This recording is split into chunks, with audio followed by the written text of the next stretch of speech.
amados hermanos en nuestro Señor Jesucristo. Nos encontramos en el tercer domingo después de Pascua y tenemos el relato del Evangelio de San Juan, que nos habla de ese misterioso poco que les dice nuestro Señor, que no lo verán y después lo volverán a ver, y de la comparación de los dolores de parto que a la iglesia, al cristiano, al católico en este mundo le toca sufrir y vivir, pero que después se torna en alegría.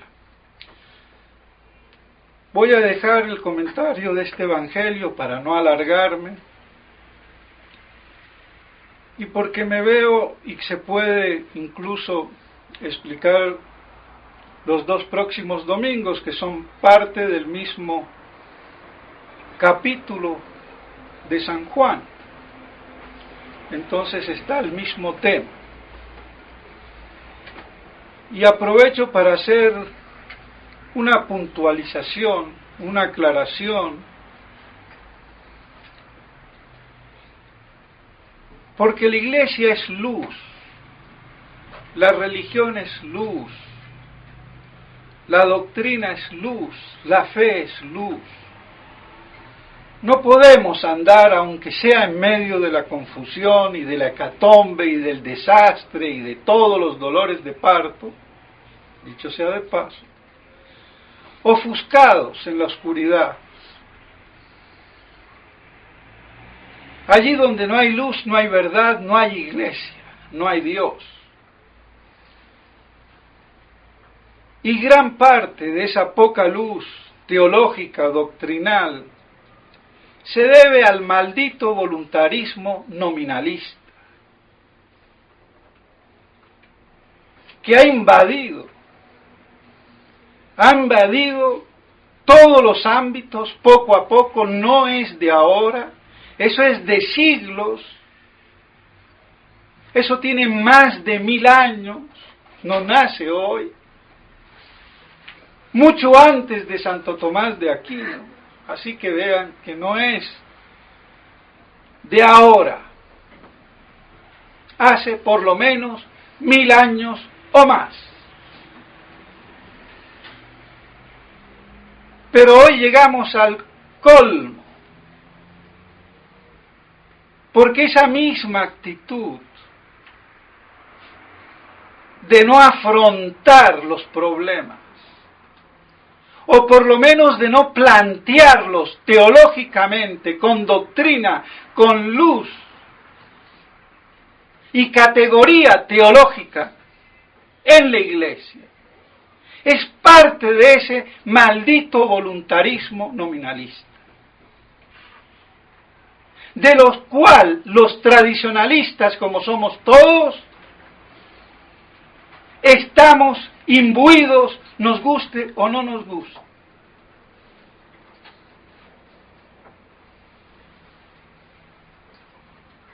Y por eso esa falta de exposición clara, nítida, aunque no se puedan resolver, pero hay el planteamiento. Yo me acuerdo en la primaria, en aritmética de primaria, para resolver un problema de regla de 3, directa o inversa, compuesta o simple, la maestra decía, para resolver el problema lo primero es plantearlo bien, y si se plantea bien se tiene la solución al 50%, pero si se plantea mal jamás habrá solución.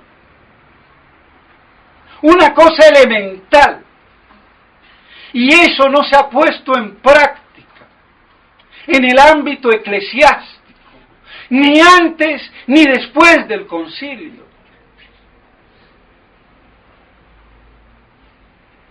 Y por eso, el tema de la autoridad, que conlleva el de la obediencia, que al que se asocia la infalibilidad, la indefectibilidad.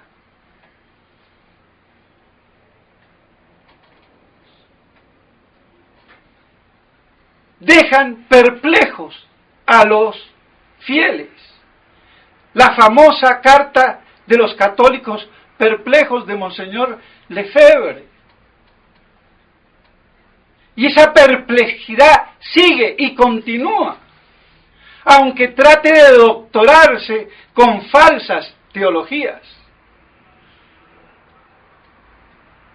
Y no es que quiera hablar de Monseñor Williamson, pero es con ocasión de lo que él escribió, no ayer, sino el sábado anterior. Y no porque vaya a hablar de él, sino con ocasión de que vuelve como un francotirador y tira piedritas. Y vuelve y saca el tema del Papa, del sedevacantismo y de su trasnocho de la quinta iglesia en la cual él cree que está, y que la del anticristo será la séptima, o la que no sé. Entonces, todavía no hay anticristo que valga. Y ahora que se le viene la ordenación o consagración del padre Cendejas, a ver qué va a hacer la luminaria, cómo se va a portar. Esperemos que si es tan diplomático, pues también se comporte como debe de ser con uno. Y la consagración a Rusia, mejor dicho, qué merengue. Lo que le interesa a la revolución es despistar, que el blanco sea camuflado y poner una apariencia. Pero bueno, el problema de la autoridad, el problema del sedevacantismo, no ha sido planteado por aquellos que debieron de haberlo hecho, aunque no hubieran dado la solución. Porque nadie está obligado a dar soluciones que no se pueden dar, ni que yo pretendo. Pero mi obligación, como luz, ministro de la Iglesia, tiene que serlo, la de todo obispo, en primer lugar. Y por no haber sido planteado, cada uno se busca soluciones como puede, a tontas y a locas, dogmatiza. Y como todo está bajo la palabra de Dios, pues lo que a mí me parezca, ya eso es palabra de Dios, y el que no piensa así, condenado.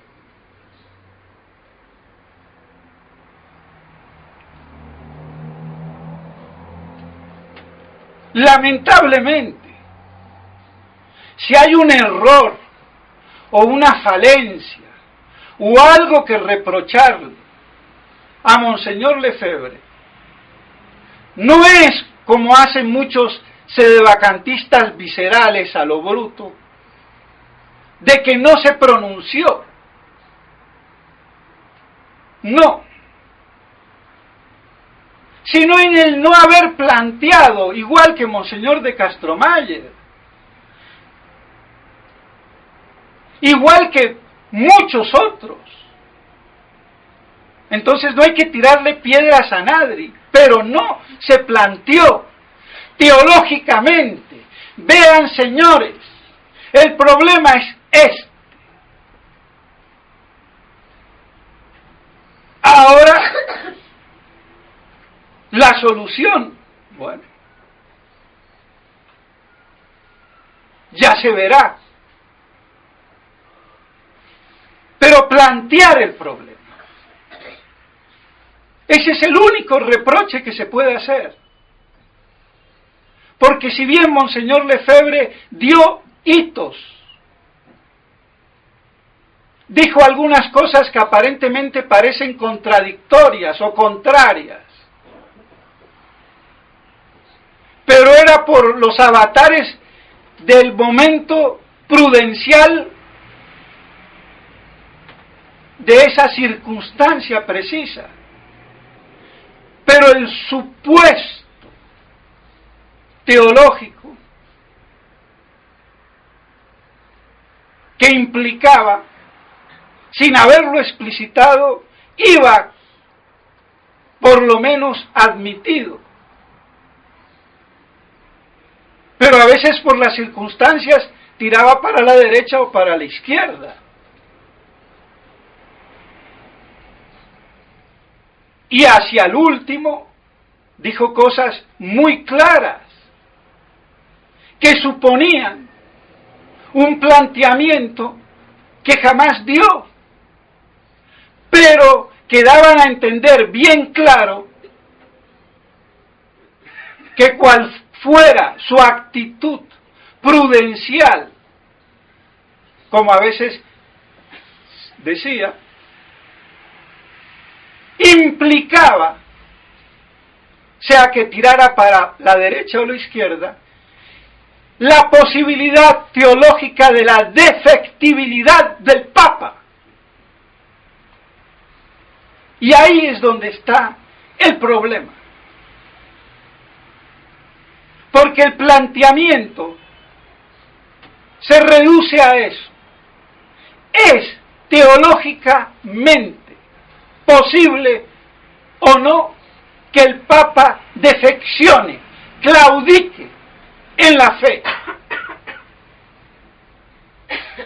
Y llámesele cisma, herejía o apostasía. ¿Es posible o no es posible? ¿Es católico o no es católico? ¿Es verdad o es mentira? Jamás nadie que yo conozca lo ha hecho en la tradición. Y me toca hacerlo hoy. Porque no es posible que se sigan dispersando las almas, los sacerdotes, las discusiones interminables. Y el 99% no tiene razón. Parten sin un planteamiento doctrinal, teológico, seguro. Y después se diversifican en las múltiples opiniones de la probabilidad de una moral casuística, judaica, protestante, voluntarista y gnóstica. No me tiren de la lengua. Porque para calificativos y adjetivos, ya ven. Entonces, ¿es o no es posible que un papa defeccione, claudique en la fe? Si no es posible teológicamente, queda el problema zanjado. No se puede y se acabó.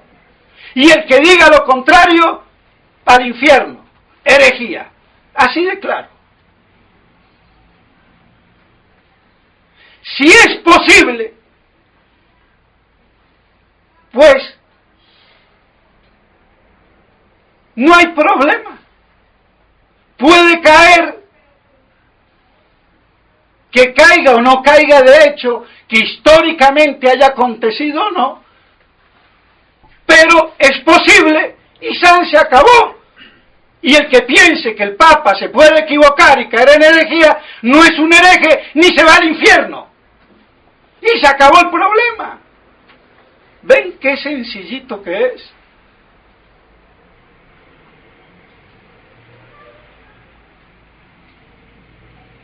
Pero las actitudes son distintas. Y en realidad, tanto el sedevacantismo visceral dogmático y el antisedevacantismo visceral y dogmático también, porque son cuñas del mismo palo, parten del mismo supuesto y se basan en los mismos autores. El Papa no puede jamás claudicar en la fe. Y San se acabó. Y los modernistas, y los liberales, y los anti-sedevacantistas, eso es lo que piensan. Luego podrá pasar lo que pase, pero el Papa no puede claudicar.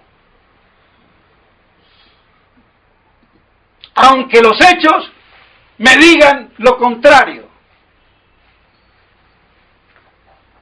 Así de obtuso y de bruto.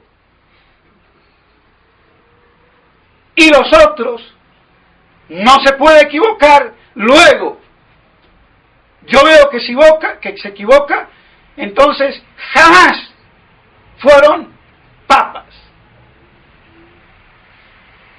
Y el que no piensa así se va al infierno. O sea que se excomulgan, se condenan y anatemizan mutuamente y estúpidamente. Y todos ellos se basan en el mismo autor, Peggy, y después en Buix.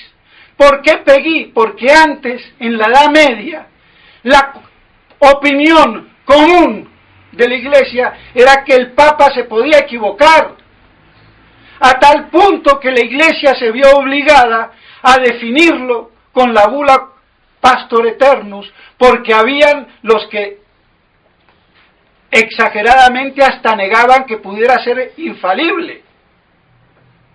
Pero la idea común era que se podía equivocar.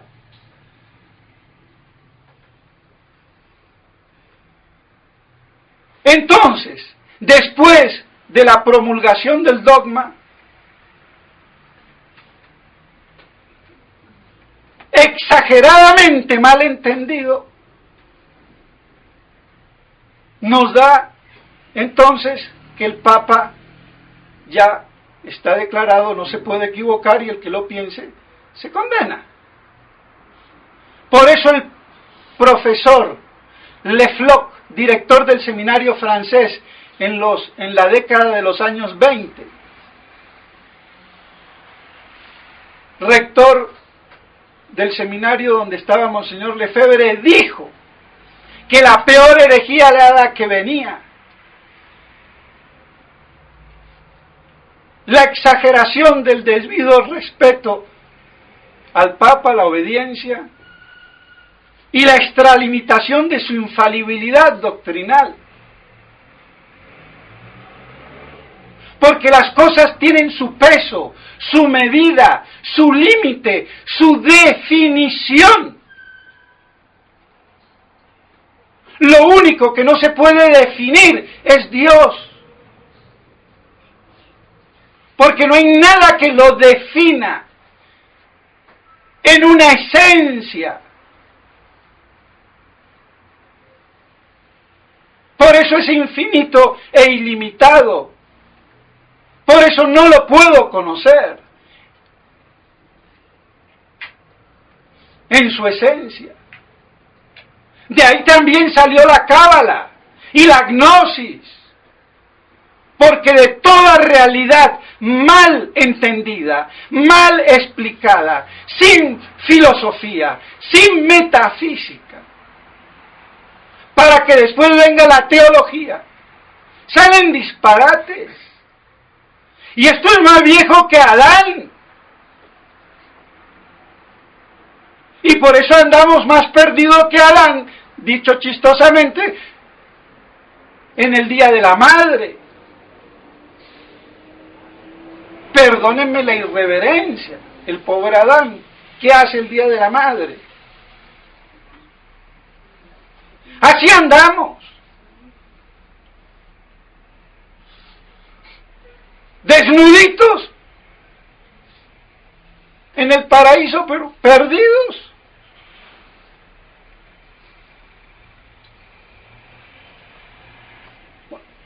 que eso chistosamente nos dé un ejemplo.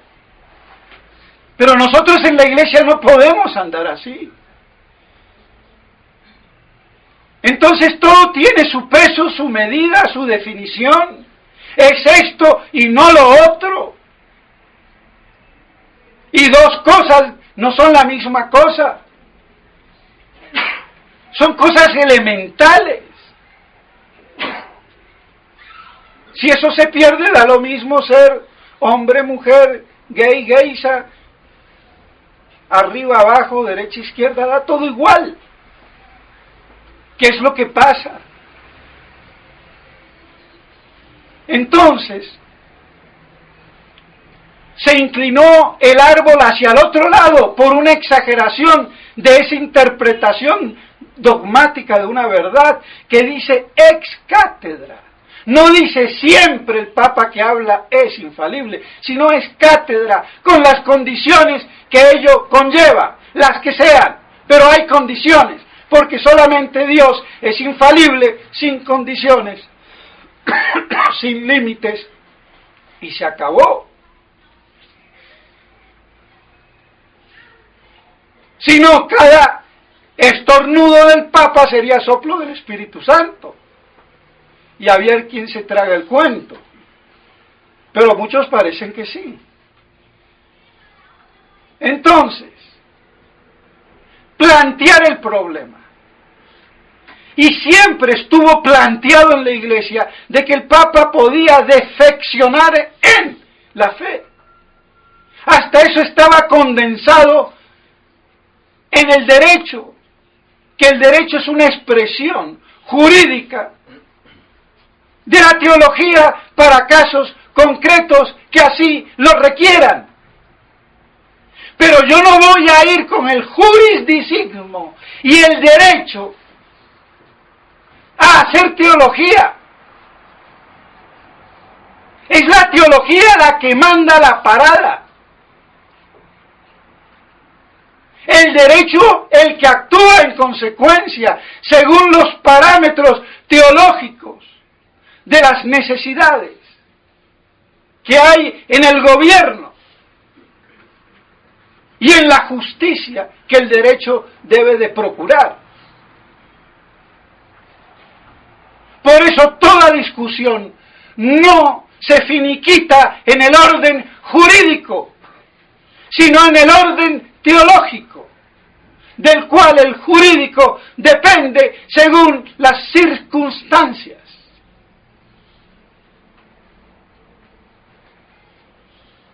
En consonancia con el bien común que la justicia procura.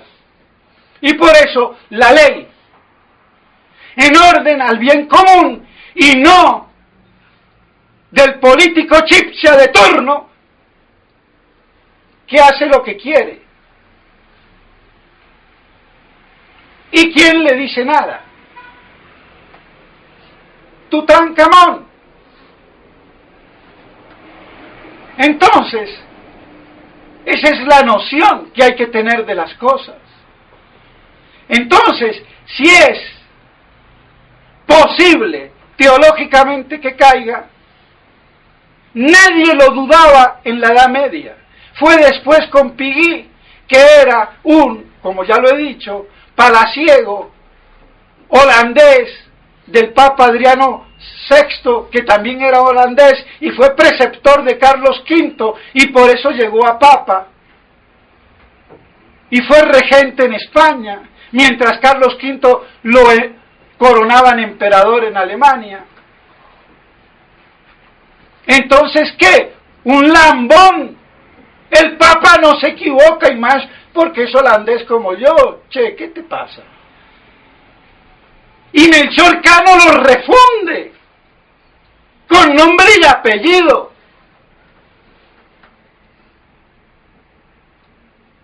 Basado en toda la teología.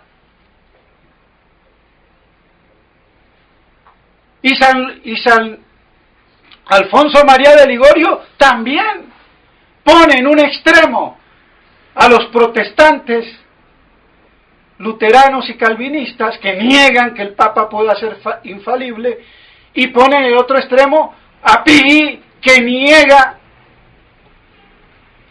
lo contrario, luego que el Papa siempre es infalible. Esos dos ejemplos bastarían. Entonces, si es posible, la cuestión es plantearlo. Que se dé el hecho o no, ya es una otra cuestión. Es posible hacer pan con el trigo. Ahora, que yo haga pan o no, bueno, está bien.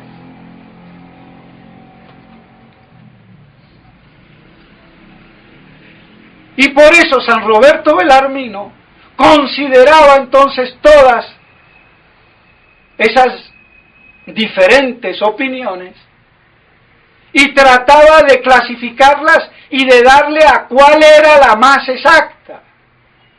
Y la más exacta para él era, en primer lugar, que un papa puede caer en herejía, en cisma, en apostasía, puede defeccionar en la fe. Otra cosa es que él decía, no, yo piamente quiero pensar que no. Sí, bueno, yo piamente quiero pensar que mi papá es santo, pero de ahí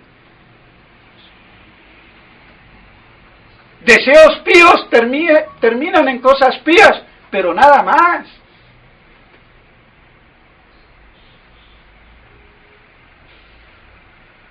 Y de hecho, por eso considera el caso. Y entonces dice, ¿qué pasa?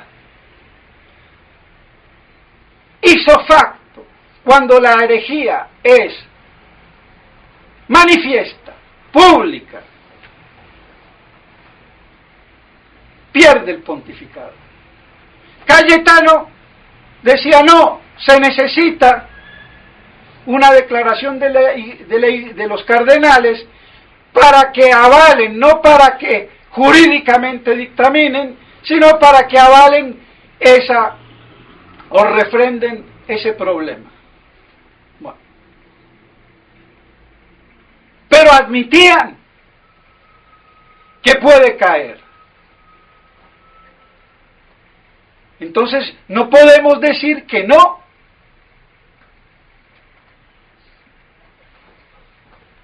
Que es pecado. Entonces puede caer.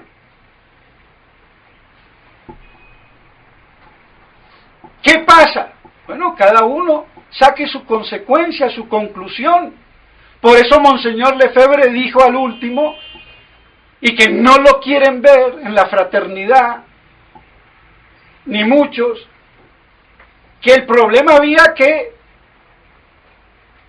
mirarlo y cada uno en conciencia, aunque él suficientemente no planteó, ni Monseñor de Castromayer tampoco. El único que medio planteó fue Gerard de Laurier, pero ese era un matemático que se pone con lo de materia y forma y la enreda más. Y teológica y metafísicamente es absurdo.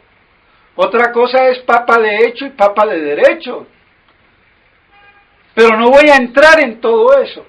Entonces había que plantear el problema. Y que cada uno juzgue en conciencia. ¿Por qué no lo hizo Monseñor Lefebvre? Bueno, no podemos. Tenía mucha presión, tenía también su dosis de Kempis, hay que decirlo, como la tenemos todos. Todos somos kempianos. ¡Ojo! No, mira, lo importante es tú santifícate. No mires, reza. ¿Pero qué es eso? No, reza. ¿Y rezo por qué y por quién? Entonces tengo que conocer el problema para poder rezar. ¿Es esa actitud kempiana? A ver si el médico ve que si alguien se está muriendo en la calle, rezo. No, va y mira. Eso lo podrá hacer otro que no sea médico. Bueno, yo ni miro y rezo por él. Pero en la iglesia los doctores, el clero no puede decir eso. Entonces, esa actitud de que yo me santifico sin mirar muy bien la defensa, la exposición y la profesión de la fe, es kempis. Y somos católicos por la profesión de la fe. Entonces, cuidado. Tengo que defenderla y para eso estoy confirmado con un sacramento para ser soldado de Cristo en la defensa de la fe. Cuando es conculcada por los enemigos. Y no como dice Monseñor Tissier, para que yo me santifique. Kempis. La confirmación está para que yo sea santito. Sí, kempis. Está para defender la verdad, como soldado de Cristo. ¿Ya ven? Entonces Monseñor Lefebvre también tocado un poco, como todos. Entonces, bueno, ese problema dejémoslo, miremos más bien la unidad de estos, muy bien, pero yo no puedo indefinidamente. Pero él también tenía una fe clara y lúcida y actuaba. Y actuó en los hechos mucho más que Monseñor de Castromayer. Entonces sí se podía dar medio el lujo. Porque cuando había que actuar, actuaba. No consagró 4 obispos en contra de todo, de Raimundo y todo el mundo. ¿Quién lo hizo? Fue el único. Porque Monseñor de Castromayer no se atrevió. Y de Godintuk no hablemos, porque lamentablemente hay una sombra muy grande sobre su capacidad mental. Y yo ahí no me voy a meter. Entonces por eso no lo puedo citar como baluarte de lucidez. Pero ¿quién puede decir que Monseñor Lefebvre mentalmente no estaba de acuerdo? Entonces, por eso digo que es el único, sin echarle piedras a nadie, porque la garantía de lo que viene de Godintuk no existe, por ese problema. Y entonces aquí hay que ir con lo cierto. Entonces, el único que consagró. Y en un momento crucial, que ahora después le hayan traicionado, eso es otro cuento. Que hayan cambiado es otro cuento. Entonces él,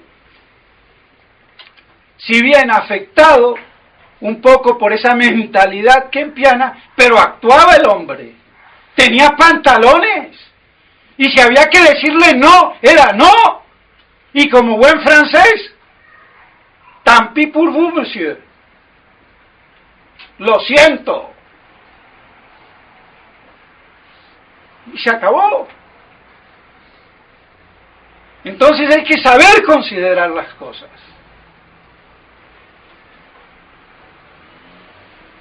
Y si entonces uno tiene teológicamente planteada, poco importa la solución,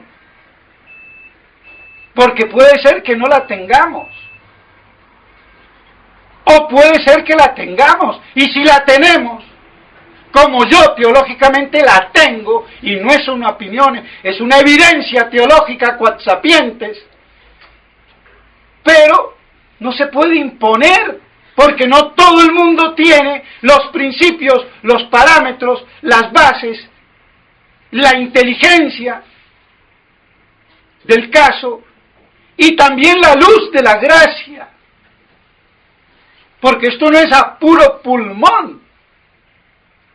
Se requiere también la luz de la gracia. Porque no es un problema filosófico, es teológico.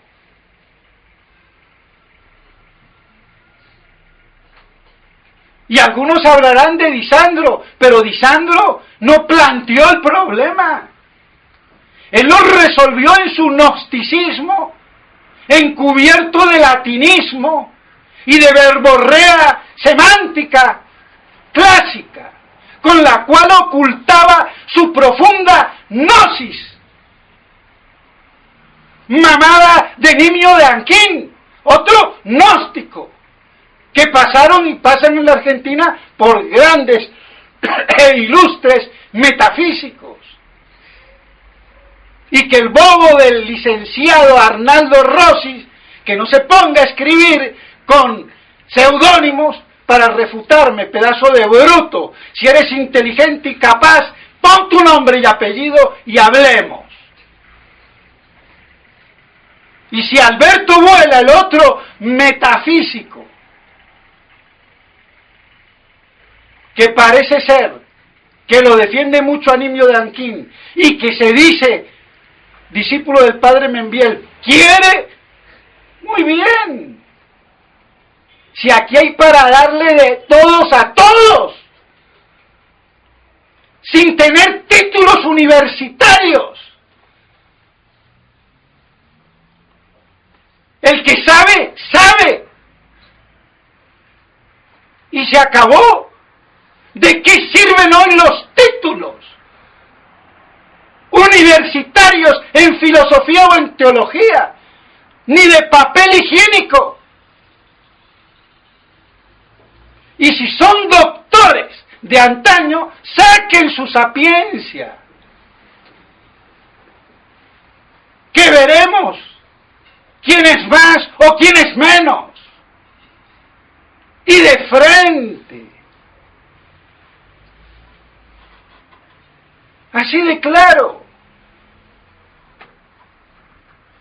Entonces, si se tiene la convicción teológica, no se le puede imponer a nadie. Hay que ilustrar. Pero lo que es un hecho, que esto es un desmadre. Estamos peor que Adán en el Día de la Madre. ¿Quién es mi madre, la Santa Madre Iglesia? La prostituta ramera de Roma, apóstata. ¿Y a eso le llamo madre querida? Sí, hijo malparido. Oiga, no, un poco de respeto. Yo no puedo comparar a esa ramera con una santa mujer. Entonces tengo que tomar distancia por lo menos. Entonces, mis estimados hermanos, esto da para mucho. Quiero decir que este problema tienen que plantearlo bien para que no se siga dividiendo la tradición, que está archidividida y seguirá dividiéndose, porque cada uno adopta posturas sin tener el bagaje.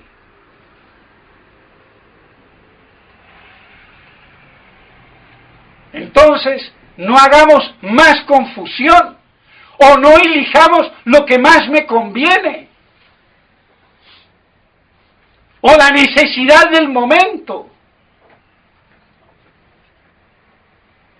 La única necesidad es permanecer en la fidelidad a la verdad, a la fe. Más que tener obispos, sacerdotes y lo que fuera, aunque sean necesarios. En el Japón no había sacerdotes ni obispos. Y ahí quedó un reducto católico que después desapareció, no sé, pero ahí estuvo. No es normal, claro que no es normal, lo que pasa hoy es apocalíptico, ese es el otro problema. No está en Rusia, consagrar a Rusia y que se conviertan ¿a quién? A la iglesia modernista, apóstata, ramera. Por Dios. O en la quinta iglesia, me importa un rábano en qué iglesia andemos en el tiempo. Pero de que este momento es apocalíptico e irreversible y la recta final sin saber cuánto dura lo es. Porque con quinta o séptima o sexta iglesia tenemos lo que dice San Lucas. Cuando el pueblo judío retorna a Jerusalén, ya está todo por concluir. Y eso pasó en el 47-48, entonces, punto. A ver a dónde se va Monseñor Williamson con su quinta iglesia de British trasnochado. Por eso necesita el run run de las olas del mar, para que las sirenas le sigan dando cuerda. Y él ladinamente vaya destilando en su Eleison. Y no es que le tenga rabia personal, no. Hasta lo estimo como persona, como estimo a todo, hasta al peor enemigo mío. Esa es la caridad. Me puedo tomar un vaso de vino, de té o de café con cualquiera, porque no hay odio. Hay amor a la verdad y odio al error que esa persona imbécilmente detenta. Pero bueno, ¿qué vamos a hacer? Allá Dios que lo juzgue. Así son las cosas. Entonces, mis estimados hermanos, perdónenme, no me quería alargar, y eso que vean lo que dije al principio, pero se alarga, porque el chicharrón es grande. Entonces, hay que plantear las cosas. Y las conclusiones teológicas, aunque sean materialmente de fe, porque suponen la fe, no son dogma de fe hasta que la Iglesia así lo determine por su magisterio infalible e indefectible. Ahora, ¿cuál es el magisterio? Eso es otro chicharrón más. Pero por lo menos ese es el parámetro. Hasta que la Iglesia no lo dictamine, por muy verdad que sea. Y ahora si es un error, pues imposible ya en el error. Pues bien, que esto nos ayude a que por lo menos nos aclaremos un poco y no enredarnos en discusiones inútilmente,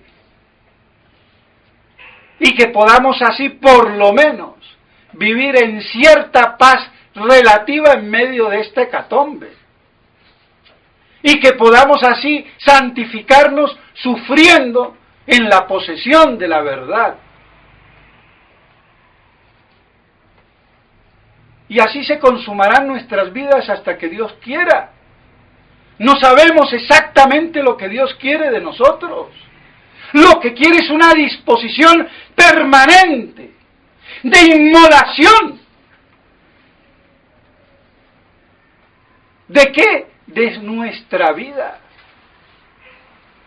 Nos llame o no nos llame. Porque todo sacrificio, toda abnegación, toda mortificación culmina con la muerte.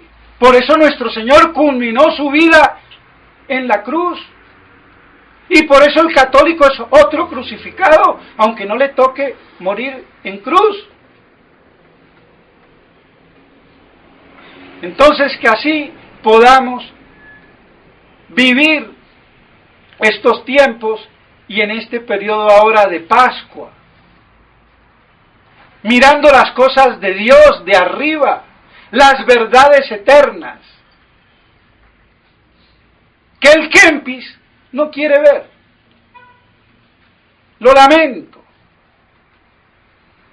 Para amar hay que entender, nadie ama lo que no conoce.